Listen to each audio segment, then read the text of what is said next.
Talking today with Dr. Gene Boomer. Welcome to the program. Thanks, Walt. Dr. Boomer, you've recently submitted an article to the magazine on the topic of today's feeding challenges, and you had some extra thoughts to share with us. What extra tips do you have for producers in times of tight milk feed margins?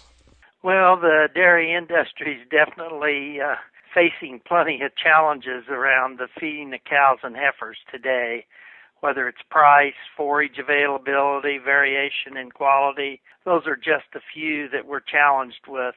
But as the dairyman builds his action plan, I think I have 4 or 5 areas that he should at least consider when he's putting his long-term forage plan together. I'll first go over the individual points, and then we'll give you a little more information around each one of them. First, we need to value the feed ingredients for quality and consistency. And then we have to identify the most limiting nutrient in your ration. And then make educated guesses around your alfalfa decisions, because we're all forced to purchase alfalfa and it is short supply, high priced. And then improve feed bunk management. And finally, don't forget about your heifers.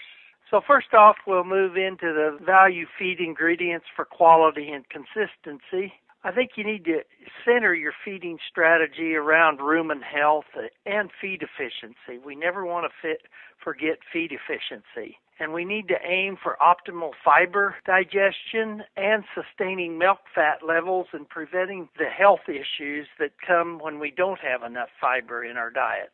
And avoid cuts that save a dime today but will cost you $1 tomorrow.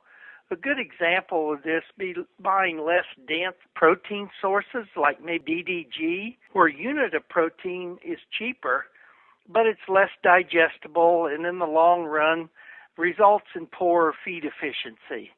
And 1/10 of a point of feed efficiency is worth well over 50 cents a cow today at today's feed prices. And then I encourage you to use a reputable lab to test all your feed ingredients for nutrients and be aware of the variation. Test enough so that you're comfortable with the amount of variation of any given commodity or feed stuff. You don't need to test every load where you're going through lots of loads, but test enough that you're comfortable with the amount of variation between loads. And then identify your most limiting nutrient in your ration. For many in the West, energy is our most limiting nutrient. In many early lactation diets, this metabolizable energy is the most limiting nutrient. And use care when adding certain byproducts to rations, as they can limit this metabolizable energy and your feed efficiency goes higher.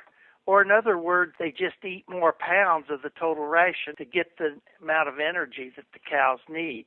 And then when it comes to purchasing alfalfa, many people are reducing the levels of alfalfa and increasing levels of corn silage in rations. And this has gained a lot of traction in certain areas of the country. But when this happens, we automatically change the DCAD levels in our ration as the amount of corn silage increases. So be aware of that, because that can have an impact on butter fat and feed efficiency as well. So we recommend increasing the dietary potassium levels in our lactating rations to a minimum of 1.7 dry matter to rise the DCAD up to around a plus 35 to a plus 45 milliequivalents per 100 grams of dry matter. You have to use potassium carbonate. You can't get by using potassium chloride. It does not have the same effect as the potassium chloride. And then we want to remember that we must monitor our ratio of potassium to magnesium. If we raise the potassium, we need to get the magnesium up to about 0.4%, or about a 4-to-1 ratio. And then improve our feed bunk management is also an opportunity area. Formulate multiple TMRs to precisely meet the nutrients of the targeted animals if your herd is capable of managing multiple rations. Not all herds can do this. And then just practice good feed delivery and bunk management to reduce feeding errors and dry matter losses, or in other words, reduce the shrink every way you possibly can. And then don't forget about the heifers. Heifers are the future of your herd. Feed them top quality ingredients for long-term success.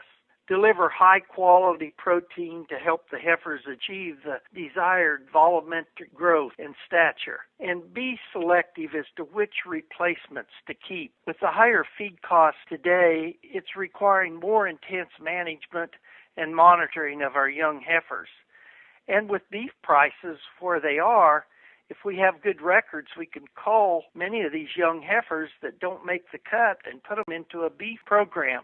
So, in summary, the 5 points are: value feed ingredients for quality and consistency, identify the most limiting nutrient in your rations, make educated alfalfa decisions, improve feed bunk management and reduce stress, and don't forget about your heifers. You can find Dr. Boomer's article on progressivedairy.com. Thank you. We would welcome you again. Thank you for the opportunity to visit with you today.